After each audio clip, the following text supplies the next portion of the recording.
Hey you guys, it's Amber here at the B channel back with another video. Um, I just wanted to check in with you guys and let you know about my progress this week.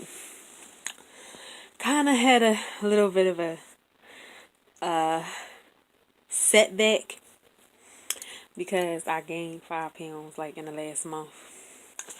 But because like my acceptable range for me is like somewhere between a 2 to 3 pound fluctuation. 5 pounds, I just feel like I'm getting too close to where I don't want to be. So, like, I told myself I want to be somewhere around like 164, 165. And I'm like 168 right now. And I'm like, I don't want to get too close to 170. And I really sometimes I really do feel like I have like a problem. But it's really because I want to make sure that I maintain control and nip the problem in the bud. Because primarily I feel like I emotionally eat. And I don't feel like that is a problem. I feel like it can be controlled, but I don't know. It can be managed, but I don't know if it can be cured because it's like, it's natural to be stressed and it's a natural emotion. But I found that what I have to do when that happens is regroup, try to increase my water consumption to offset my cravings, exercise a little more, like do more cardio and hit and get back into like exercising like more than I have because sometimes I'm just so tired from the day that I'm doing like 5-10 minutes exercise, 15 minutes exercise, and I'm just like if I get 5 miles in a day plus do 5, 10, 15 minutes in the morning, I feel like that's sufficient. But obviously with the way I've been eating, it hasn't been. So like I said, this whole thing is a journey. It's a 24/7, 365 process. It doesn't like end when you get to your goal weight. You have to keep doing the work to maintain it. So this week what I learned is that the two verses that will really help me on this journey, like especially where I'm at right now, is Isaiah 40:31 and 1 Corinthians 9:26-27. And I truly believe that God is really like working on me, and he's telling me that the way to really delve deeper into his word and to know him better is each week to study something from Old Testament and study one verse from New Testament. So one verse Old Testament, one verse New Testament. And that's pretty much what I did the last 2 weeks that I've been picking verses.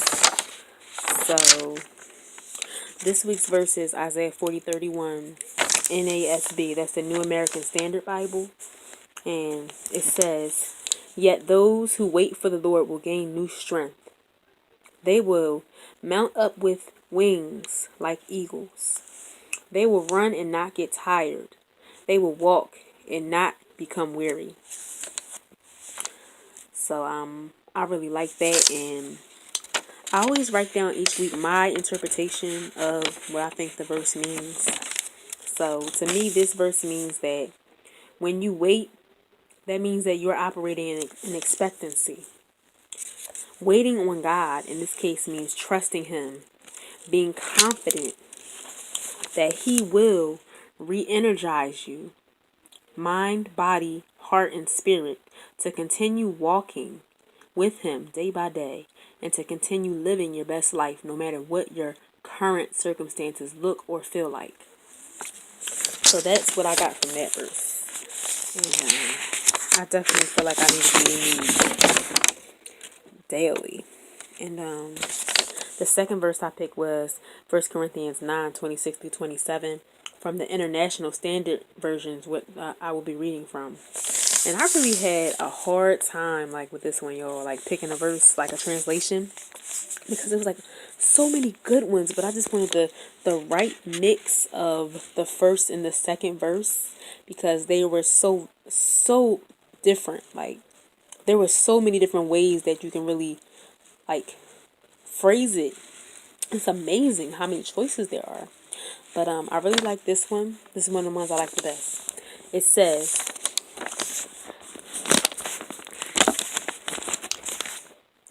that is the way I run, with a clear goal in mind.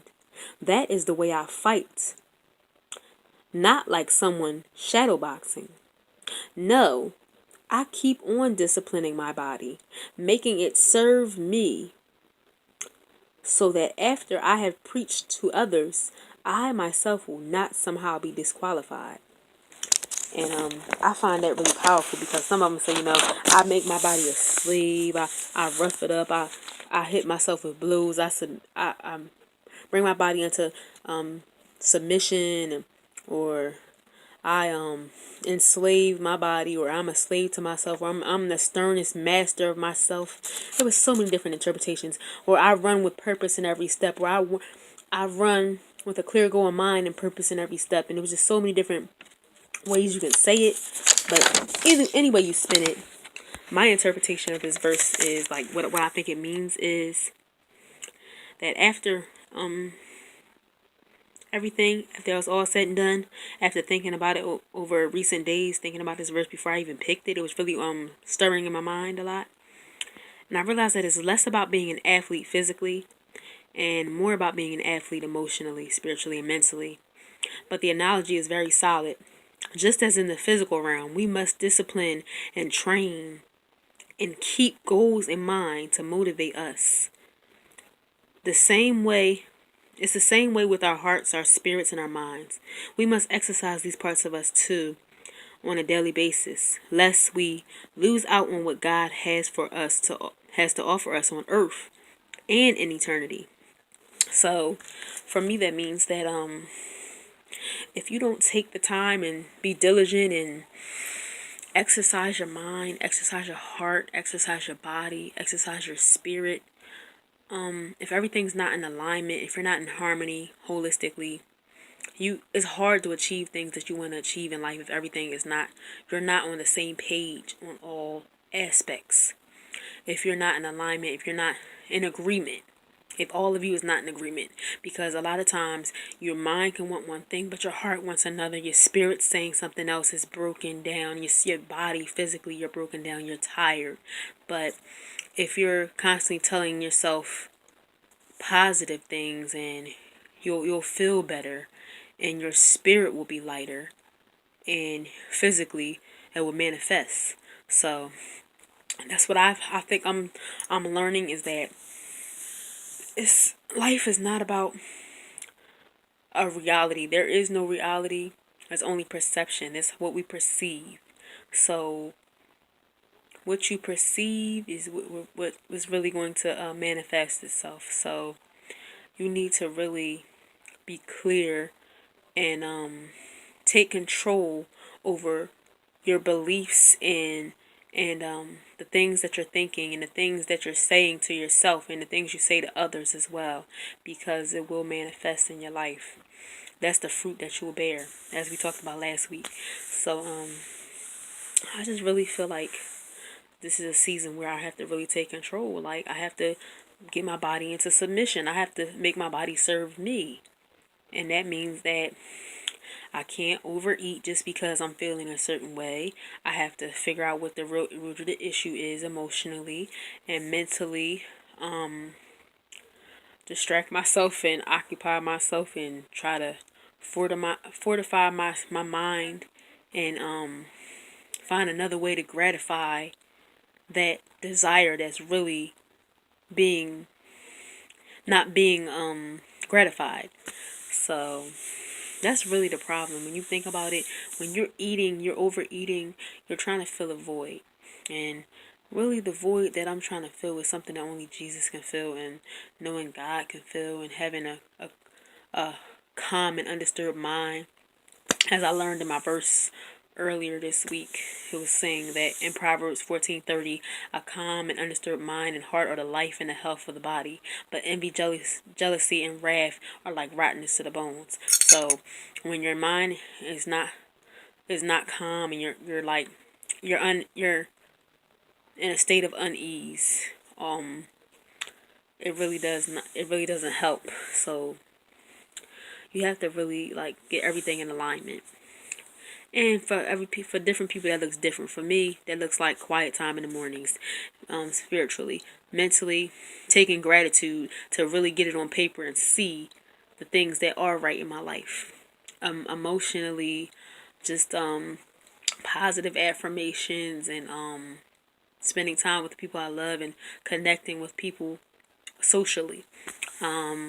Physically, that looks like exercise, and just really training my body like an athlete, and just really doing the work, and just getting enough sleep, drinking water, eating plenty of fruits and vegetables, and balancing my diet out. And just, you really do have to do the work and run the race, and really fight, and really have a goal in mind with everything. So that's what I'm learning. Like, I'm starting to think more about goals and what I want out of life, what I really want to achieve. And not so much, oh, I gained 5 pounds, okay, like, and just like have a pity party about it, because that's not going to solve anything. But what's going to solve something is taking action, and really changing my perception of the 5 pounds. And once you change your perception of it, once I've realized that when I stop dwelling on the actual number so much, and I just focus on being healthy, that's when the change comes and the transformation comes. But it can only be consistent. It can only stay the way, you can only stay the way that you truly want to be when you keep putting in the work. But when you stop putting in the work, you'll notice that you'll go back to your default, go back to your old ways, and old habits die hard. So I just want to encourage you guys that